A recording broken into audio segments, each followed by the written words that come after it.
Hey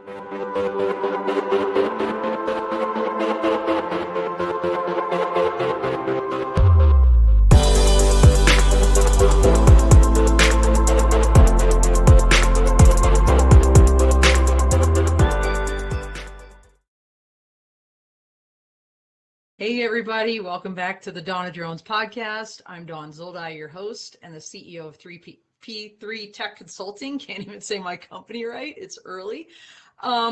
We are in July Innovation Month, and we kicked it off huge last week with our sponsor of the month, Jason Christ from Class G.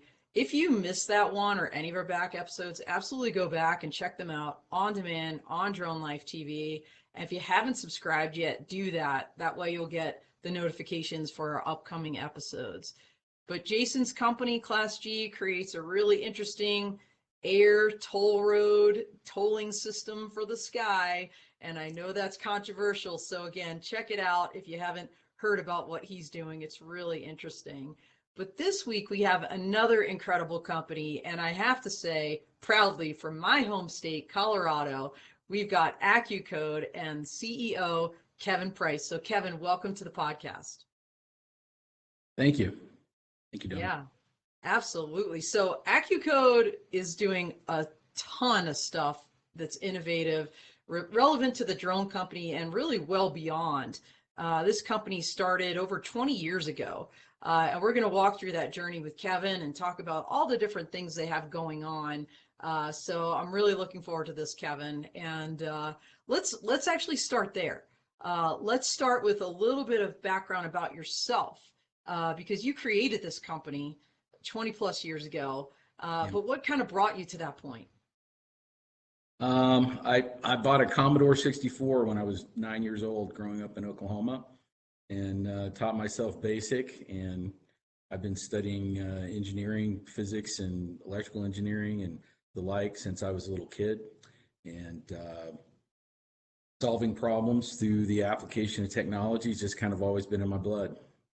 Wow. So, so you were working for or in the barcode industry when you kind of had this epiphany and walked away and started Accucode. So that I'm very aware of barcodes, but I didn't, I guess, fully appreciate it was like an entire industry. Can you give us a little bit of background of kind Sure. of like how you got into that industry, what you were doing there, and why you did walk away? So I was 26, and I had been in the industry just a couple of years at that point, and it was still very early. Barcode scanners cost, a couple $1,000s a piece, and ruggedized mobile devices didn't really exist yet, and Wi-Fi was still years away. And I was working as a salesperson in the industry, trying to sell barcode printers and scanners back in the very early days. And the companies that I was working for were not very good. They didn't really understand the technology. They weren't really, they didn't have a plan for how they were going to help the customers apply them or use them. And so I quit on Friday and started this on Monday, and had no idea how unqualified I was to do what I was setting out to do. But that's how these things get started. Yeah, I love that. First of all, I love the gumption you had just to, hey, I'm quitting Friday. I'm just going to start my own company on Monday. And we've been talking about these kind of leadership journeys in the Full Tilt podcast, everybody. So by the way, check that out on fullcrew.io. All those videos are up there. But Kevin, so you just mentioned these barcode people. You were very frustrated with them because they had a solution, but they really didn't appreciate fully the problem that they were trying to solve with it. When you created Accucode, what problem did you see out there, that you were trying to solve by creating that company? Well, it wasn't enough just to sell a barcode label printer or to sell the customer a scanner.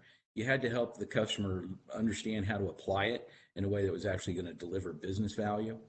The whole barcode scanning industry, it's called automated identification, and it's AIDC sector. It's a big industry. The largest player is a company called Zebra Technologies. They're public, and their stock has done pretty fantastically well the last decade. Um, they've really rolled up and consolidated most of the market. Them and Honeywell are the two big competitors in that space today. The customers need somebody to help them go create real visibility, though, and that's what automated data collection is really about. Whether it's IoT sensors or barcode scanners or RFID antennas, it's all about creating accurate real-time visibility of all your people, your processes, and your assets. And so when you created Accucode, that's what you set out to do. Can you tell us, like in the beginning, the origins of the company? What products or services did you start focusing on right from the beginning? Well, as is usually the case, there was a lot of luck involved. Very early on, I landed a deal with the post office. Wow. They were using a technology called optical character recognition, and a company that doesn't exist anymore called Care Corporation was the big manufacturer in that sector. And I landed a deal for $30,000 worth of OCR cables to sell to the post office. And that 30 grand was the start of my cash flow, and really the first big opportunity. And then there was Jerry Baby Products. Remember Jerry? I do. They made high chairs and car seats. Yes, we're both dating ourselves here, Kevin. Yeah. They ended up getting bought by Spalding Sporting Goods, and who quickly put them out of business. They were one of my early customers. Back then they were shipping 40. They were buying 40,000 4x6 shipping labels a week, shipping car seats and high chairs to Walmart and Kmart and Target and those kind of vendors.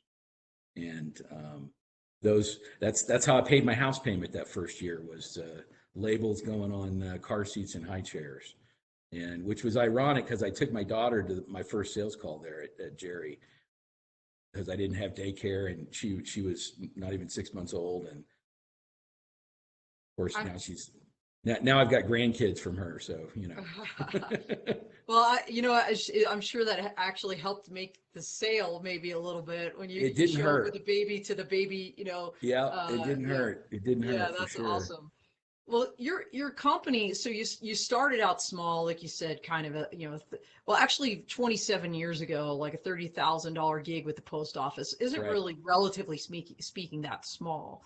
But you've really evolved over time. Can you kind of walk us through that evolution? We're going to get to kind of how you plug now into the drone industry, but like just a little bit of kind of that path that leads you to where you are today. There was one really big break. In 1999, I landed a deal to build the home grocery delivery pilot platform for King Soopers. Oh, wow. Which is a division of Kroger. And it was supposed to be a 5-store pilot. It was going to run for 6 months. We started the project in late 1999, and it went live in February 2002. We were on, I think it was Channel 4 News. We were up in Boulder and did our first home delivery at a house in Golden. That was the start of it. That system that was supposed to run for 6 months ended up running from 2002 until 2018. It handled over 3 million e-commerce orders. And we actually ended up building 3 different systems. One was to sell local inventory to customers over the internet for delivery and pickup. And the next was to drive the picking process in the stores, where we built a custom picking cart with a point of sale terminal and barcode scanning. And we were, every bag had its own unique identity, and we tracked them all to the customer's door. We had to go build a whole GIS-based routing system from scratch, because this was before Google Maps and MapQuest and all of that. So we had to go build that all from scratch. And we were, the driver had a mobile computer where he was getting turn-by-turn directions and had maps and line item details on all his order. And he was scanning every container of groceries as it came off the truck and validating its delivery to the customer. And that we did all of that way earlier than anybody else, in the market. When I won that deal, I was horribly unqualified to deliver it. I had to go hire the whole team. to do the software development. I was actually running the functional requirements gathering process myself for the first 2 weeks of the project before I Wow. got some qualified engineers in. I understand software architectures, but I haven't been a coder since I was a kid, so I'm not really that guy these days. But I got super lucky. Wyatt Love, who's the lead architect that helped me deliver that project, he brought a couple of friends with him that he'd worked with for years. Wyatt still works here today, and his younger brother is actually my COO. He's Wow. been here for over 15 years too. Well, and Kevin, what you're talking about here, I mean, just to kind of foot stomp it to everybody out there, we just really take for granted today. I feel like the system that you put in place, like well ahead of its time, 2002, this e-commerce, it wasn't really a thing then, and you were like on the cutting edge of creating it, and so it's just to kind of, again, for everybody out there to put some context on this. I mean, here's a guy who created a company in the basement of his house in Castle Rock, Colorado, which is about 30 some minutes up the road from me in Colorado Springs, and in 1995, and now here we are in 2022, and you are $100 million plus a year business with 150 full-time employees. So that Kroger break was obviously significant, and you've done so many things along the way. I mean, we could probably spend this whole podcast. I know people are probably very eager for us to get to the drone, so let's do that, because you've been on the cutting edge of a lot of different industries, working with all different kinds of market sectors. And I imagine, Kevin, you looked around and saw the nascent drone industry and thought, Absolutely. I'm already doing like delivery stuff. I'm already, yeah. I refer to it as distributed device populations, and it really always boils down to, as new technologies like drones or robotics of any kind come to market, the manufacturers, as I say, it's really cute that you can do that once. If I need 100,000 of them and I'm going to run them all day, every day, what's that going to cost? And how long is it going to take for you to deliver it? And right. The answer almost always is, I have no idea, because they've never done that before. Right. So part of our core business became being those thoughtful organizers that have a plan for how you're going to go acquire tens of thousands of things and go deploy them to hundreds or thousands of sites and keep them working every day and integrate them into your business and your processes and make them tolerable so that the human beings actually want to use them. Because if the technology is terrible, then they will sabotage it quickly. So it sounds like a portion of your business model is, let's just call it almost like strategic consulting, where a business might have an idea and you'll put your 150 plus employees, brain power, and all these engineers against that issue to say, all right, here's what we're thinking.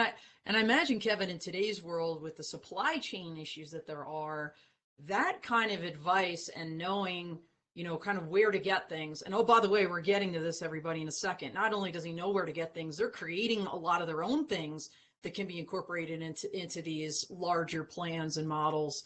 I imagine that's pretty helpful information right now, especially in the current environment, the supply chain issues. Yeah, it really is. It starts with understanding the business objective. And if the customer will help us understand what they're trying to accomplish, I've made the same guarantee to every customer. If you'll trust me and let me do it the way I know it ought to be done, I'll guarantee the outcome, the budget, and the schedule. And if I miss my mark, it's on me. Kroger, that one project with Kroger, that was a $5 million project. We delivered it in about 18 months. And to this day, Kroger is still our largest customer. Every year, I think we can't possibly do more business with them, and every year we do. Wow. We became their go-to partner for new technologies and for innovation, and as I call it, the weird things. Drones, we jumped into I saw drones coming as a data collection platform several years ago. We got into reselling drones, and have resold several different platforms over the last 7 years. But we really never got any much commercial traction in that space.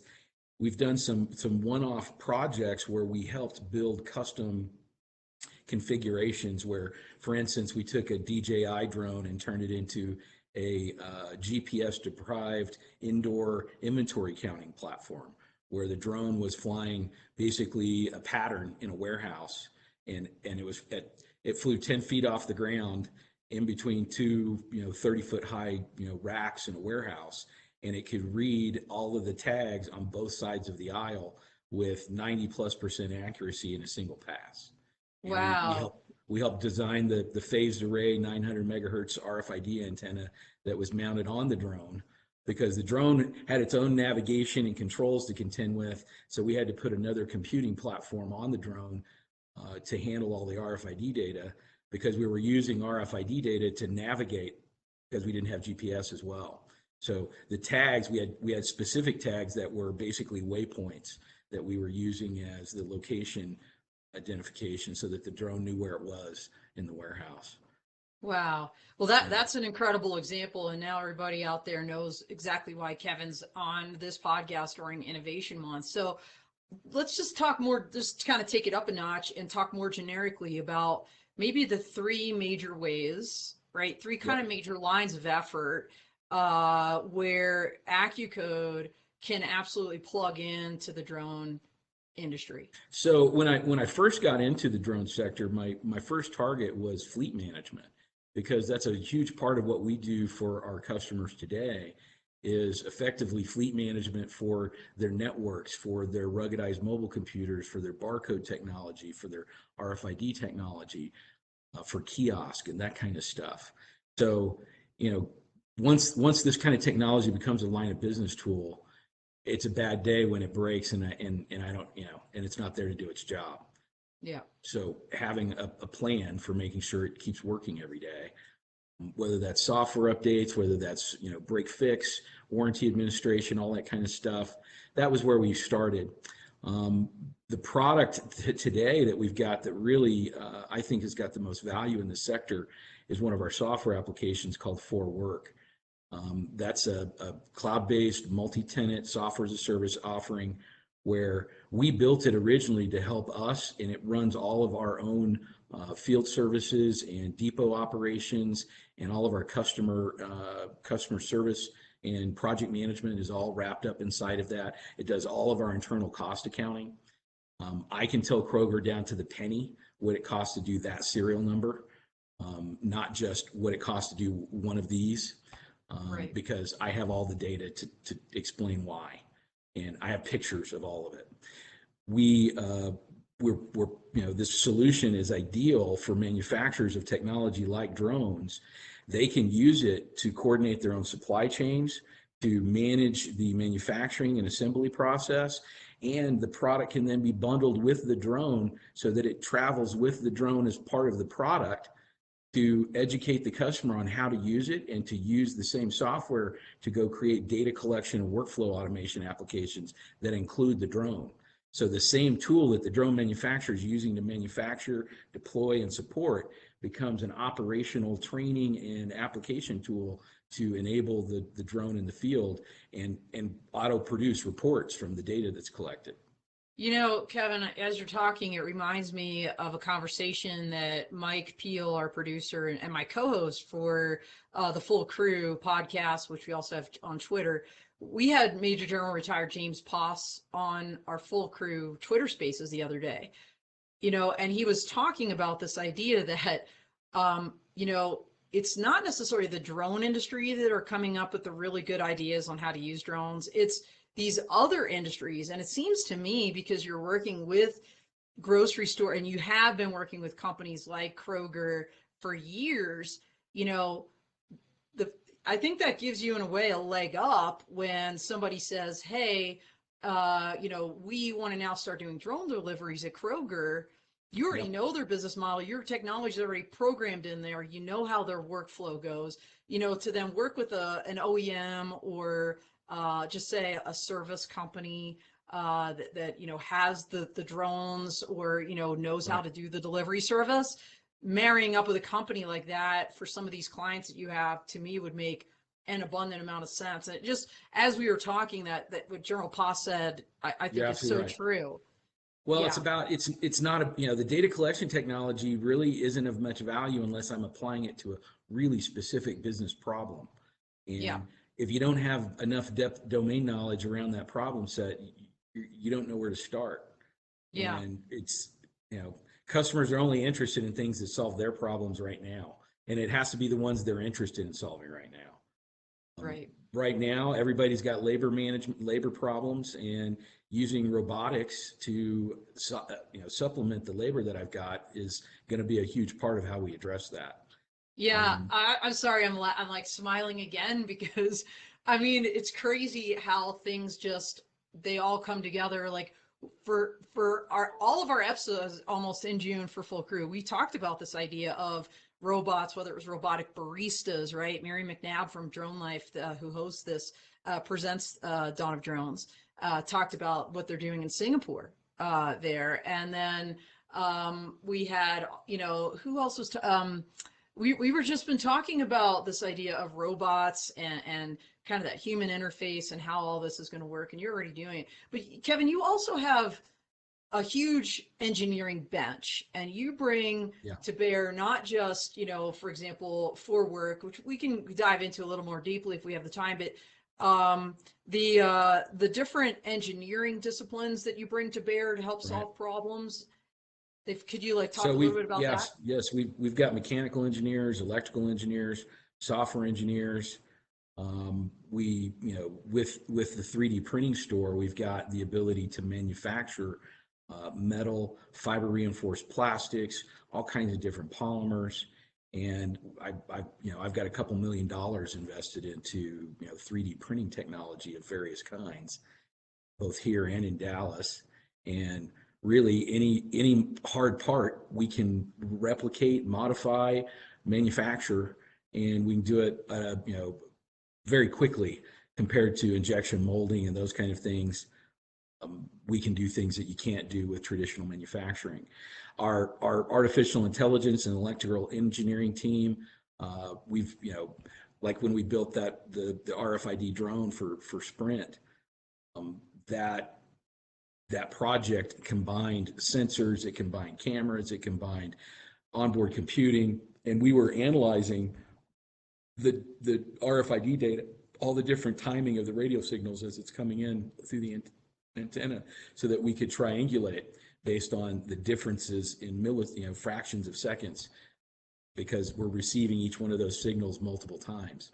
And doing that kind of hard science engineering and applying it to meaningful ways, where you're taking effectively a transportation platform, loading it with a set of specific data collection technology, and then applying it to a specific work environment, so that now, instead of 3 guys spending 3 hours a day going around counting stuff in the warehouse, I have perpetual visibility of where everything is, because this drone's flying a sortie every 2 hours. Yeah. And and that's the kind of stuff that we see as possible in this space. We've designed a compact computing platform specifically for doing these kind of edge data analysis applications, so that we can collect terabytes of data on the fly and analyze it right there on the spot and make operational decisions on it based on that. Yeah, well, look, we know it's always about the data, but I want to talk about this 3D printing for a second, because Yeah. so we had talked about the For Work software, and obviously you have other software that you've designed as well. But this Mm-hmm. kind of, let's call it your second tranche of capabilities that you bring to bear, the 3D printing in particular. Mm-hmm. I don't really want to gloss over that, because frankly, for everybody out there, I met Kevin through Deborah Wilcox. She is up in Denver, and the 3D printing store is the one she runs and owns and works with Kevin. She's the founder of that. She came from the aerospace sector and got enamored with 3D space and got the entrepreneurial bug and jumped in. Yeah, and so Deborah, we ran into each other at the Energy Drone Robotics Coalition Summit, and you live in Colorado, and you see your colleagues in Houston, Right. and she introduced me to Kevin, and by the way, all the other fun fact, Deborah is a licensed attorney like me, and in her case turned entrepreneur, and just doing this 3D printing and amazing things. So tell me if you could give us maybe an example or two of maybe some cool 3D printed parts that you've incorporated into drones, or for the drone industry, just to give people an idea of, the kind of what you bring to bear in that regard. We've done custom frames, airframes for drones. We've done custom propeller designs, um, propeller guards, the shields that go around. Done Oh lots of yeah. those. Custom, packages for carrying equipment. So specific, cargo carrying, add-ons and things like that. The antenna array that we did for Sprint. Part of that idea was that they were going to use that in the field as well as in the warehouse to go interrogate the equipment on the cell towers without having to go up the tower, Oh because wow. Yeah. they could send the drone up, and the idea was they were going to put the RFID tags directly onto the motherboard of the network equipment so that it was basically transmitting all the time so that you could identify firmware versions and software versions and things like that without having to send a guy up the tower. And in other words, I may have to go up there to update the equipment, but let's make sure I've got the right stuff before I climb. Yeah, That very was the cool. idea behind that application. We have all kinds of sensors that we can help package and apply to this. Literally 600 different off-the-shelf types of sensors that it's just a matter of you telling me what kind of data you want to collect. But barometric pressure, shock, light, humidity, all kinds of things. Accelerometers, high resolution GPS, all kinds of things that we can put into a custom package depending on what your application is. So, would you say sensors is kind of this third tranche of Yes. kind of capabilities? Putting, really attaching more data collection to the drone, customizing the drone for specific environments, physical environments, and data collection applications. Whether it's specialized cameras like infrared or other packages, we've got experience in doing that. So, are you at liberty to tell us about maybe a really cool, maybe market use case that has incorporated some of this 3D printed or sensor technology that we're talking about here? Oh,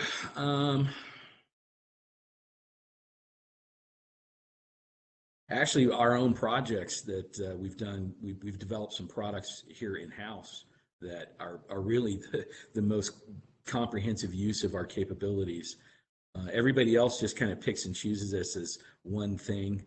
They come to us with a specific problem, and that's usually the area that they end up focusing on with us from an engagement standpoint. But occasionally, I decide to go build my own projects. During COVID, we took and completely designed and manufactured in-house a kiosk that had visual cognition capabilities and natural language chatbot capabilities, along with a pulse oximeter and an infrared camera. So we could take your temperature, we could tell if you were wearing a mask, we could do facial recognition, we could ask you a whole series of health screening questions, and we could control the door and clock you in for your work shift and all of that kind of stuff, all with a kiosk that was 10 inches by 15 inches and cost $1,000. And the first we've done 3 different generations of that product now, and it only cost me a few $1,000s per unit to custom manufacture those. That's like Zebra Technologies used to spend $1.5 million to get the first prototype of a new handheld out the door. And now, because of additive manufacturing and new technology, new ways of making things, we can design the circuit board, have the boards populated and soldered, and go, 3D print all the housing and all of the accessories that go with it. And within a matter of weeks, we've custom manufactured a device that, is at a scale that used to would have cost a lot of money and taken, 18 months to pull that off. And now we can do that in a matter of weeks. Well, when we're talking about supply chains, and especially in the drone industry, you've got this concern definitely in the federal government, right? The fiscal year 20 National Defense Authorization Act, Section 848, which forbade, right, the Department of Defense for, procuring, operating Chinese drones, Right. or drones with Chinese components. And then a number of federal agencies adopted that as a matter of policy. And then, of course, what we've seen really in the last few months is a handful of states popping up similar requirements. And, Kevin, rumor has it that in the critical infrastructure, which, fun fact, is about, depending on what statistics you're looking at, between 80 and 90% owned by the private sector, that there may be some movement on that side to kind of go that same direction. We'll call it blue. Well, Blue we're trying to, UAS, right?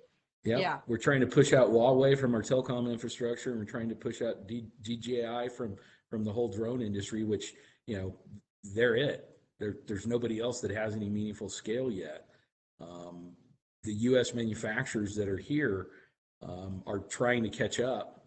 There's several, what I'll call vertical application platforms like DroneUp that's focused just on delivery, like retail to consumer delivery, and they're starting to get some traction.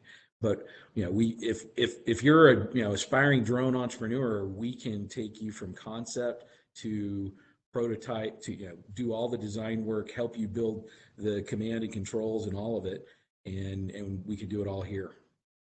Wow. And DroneUp, I was just with Mike actually in Austin with the Drone Code Foundation at the PX4 Developer Summit, and Mike Blades from DroneUp gave a talk. Their origin story really, and it's a let's just call it a vertical that they still have ongoing. Really started as almost like a drone service provider network. Where they have the website and people can sign up for jobs. So that's still ongoing. This drone delivery thing is, as you say, Kevin, it's big, it's newer, it's probably over time, may very well become be their huge. sole focus. Yeah. They're definitely ahead of a lot of other folks there. But the fact that you can work with an aspiring company or even an established company to kind of do soup to nuts, from designing, well, first of all, strategically planning with them and consulting through the design of almost all the components, including artificial intelligence, sensors, the hardware with your 3D printing, and then the deployment model. I think that's really unique, honestly. We always talk about in this industry how collaboration is key, and it still is, and it always will be.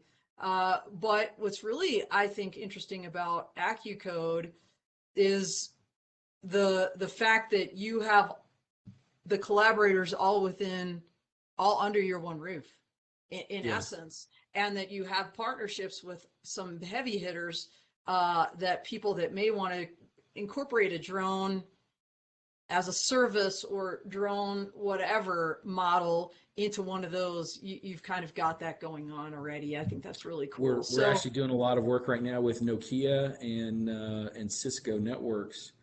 Nokia for private LTE and Cisco for Wi-Fi. But we're seeing a lot of activity around new networks being deployed specifically for automation applications that involve robotics and drones.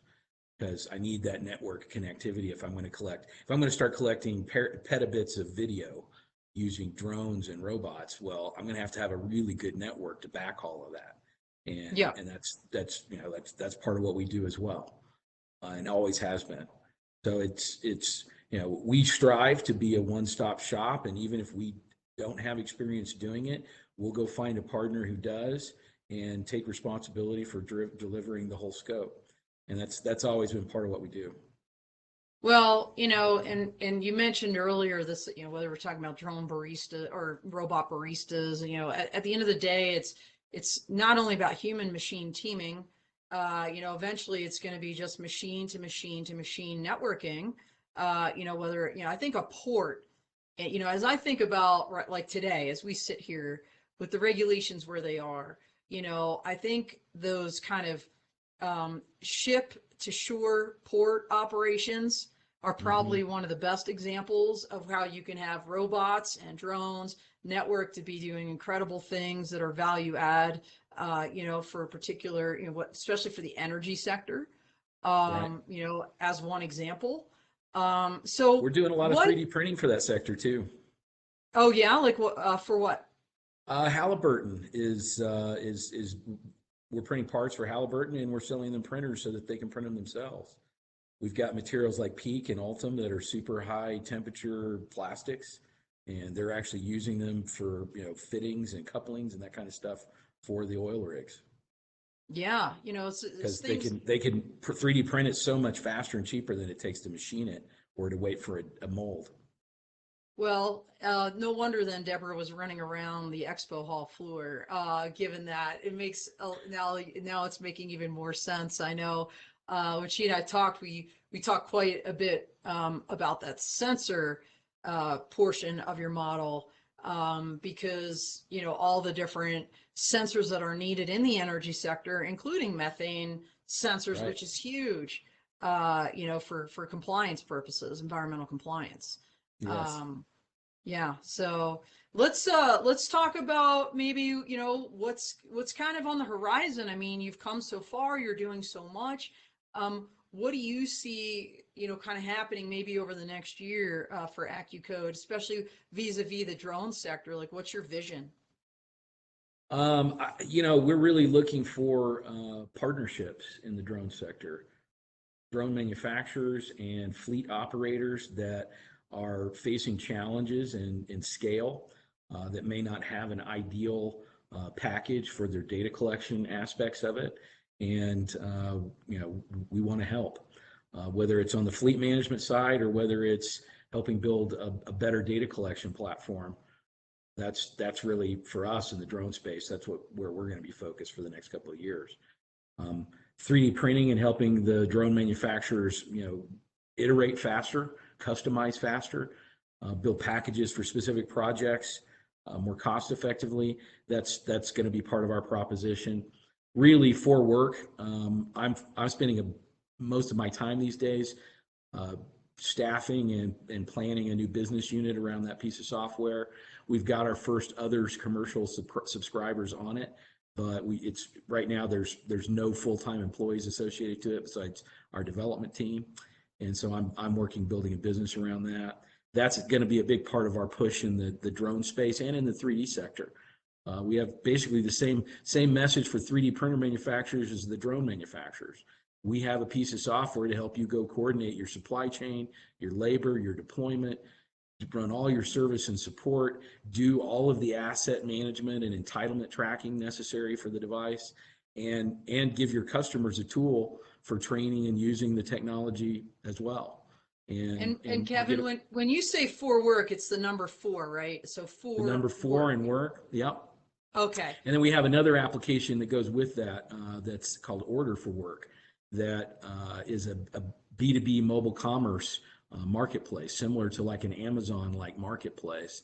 And the idea is that someone like a drone manufacturer can take that application and go create their own mobile commerce ecosystem where they're connecting, they're selling their parts, they're selling their drones, they're, engaging with service providers, they're engaging with environmental, engineers and people that need to do studies, and using it to go create their own B2B marketplace. I think of these tools as digital conversion tools. I one of my catchphrases these days is if you don't have a button in their pocket every time they want you to do it again, pretty soon they're going to be pushing somebody else's button, and you won't be their vendor anymore. Yeah. Yeah. That's we make buttons, and that's part of our my vision is helping new technology manufacturers and sectors as they're coming to market have a plan for how you're going to go scale that, the go to market aspects and the operational execution. Yeah, and part of this is you guys just moved into a 50,000 square Yeah. foot headquarters here in Centennial. Do you want to tell us a little bit about that? Yeah, we literally back up to the runway at Centennial Airport. It's at the back of the property line, so we get to watch the flight line all day. Just moved into it. We've just added 30 to 40 new people here at this location. We have more services work to do right now than we've ever had before.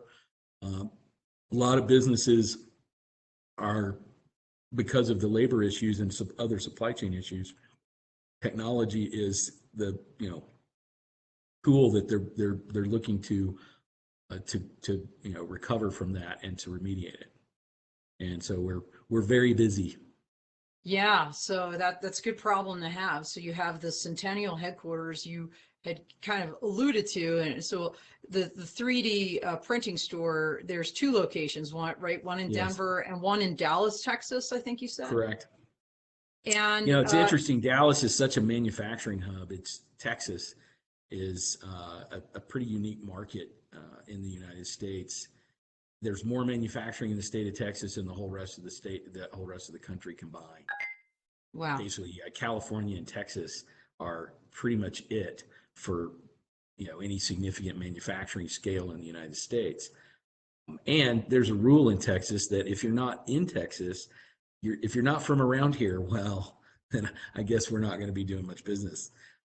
So you have to be present in that market. And so I recognized that several years ago. Even before I bought the 3D printing store, Accucode's 3D business unit was headquartered out of Dallas. And when we acquired the 3D printing store, we merged those operations. And Dallas is the market where we're engaged with the energy sector out of, for instance. And yeah. we have different printing capabilities there. Like we have the ability to print metal parts there, 3D printing.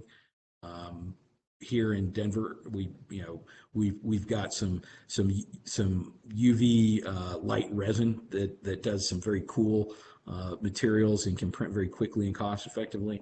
So we've got a range of different materials in each location, and we've got engineers that support all of that in both.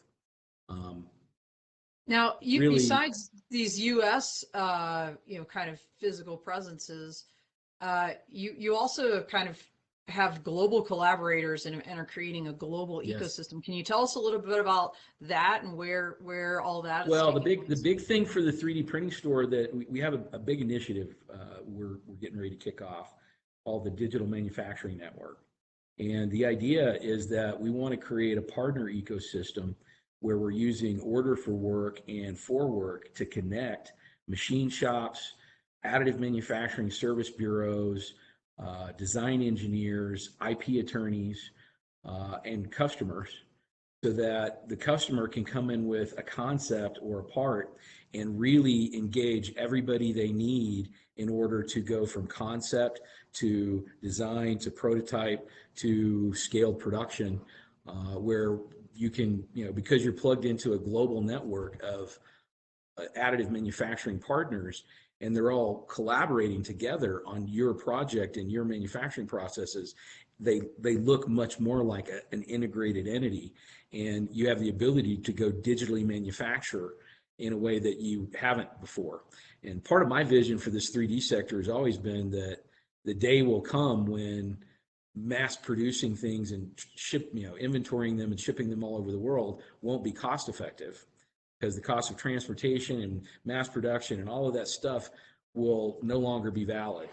And when all of a sudden I can digitally manufacture, where I don't have to carry the inventory, I send a file to a partner in the right region of the world who makes that part for me, and in a couple of days it's delivered to the point of use. And I didn't have any inventory, I didn't have any warehouse, I just sent a file and manufacture my part. I skipped the duties, the tariffs, the taxes, the import, all of the costs that went into that old way of doing things. The part can actually cost, multiples of what it used to cost at a unit Right. level, and it'll still be more cost effective because I got rid of all of that infrastructure and overhead that came from the old way of doing it. And Wow. in order to recognize that vision, you have to really go create a global network of those resources. And it's not just the additive manufacturing people. You got to connect the subtractive people too, like the machine shops, because there's still a lot of parts that I can't make the new way yet.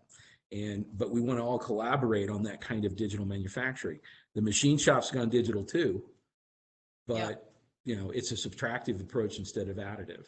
And so part of our vision is to create that network and create a collaborative environment where these kind of resources can really be used on a global basis. That's amazing. As I'm listening to you, and we are at the end of our time, I don't even know how that happened.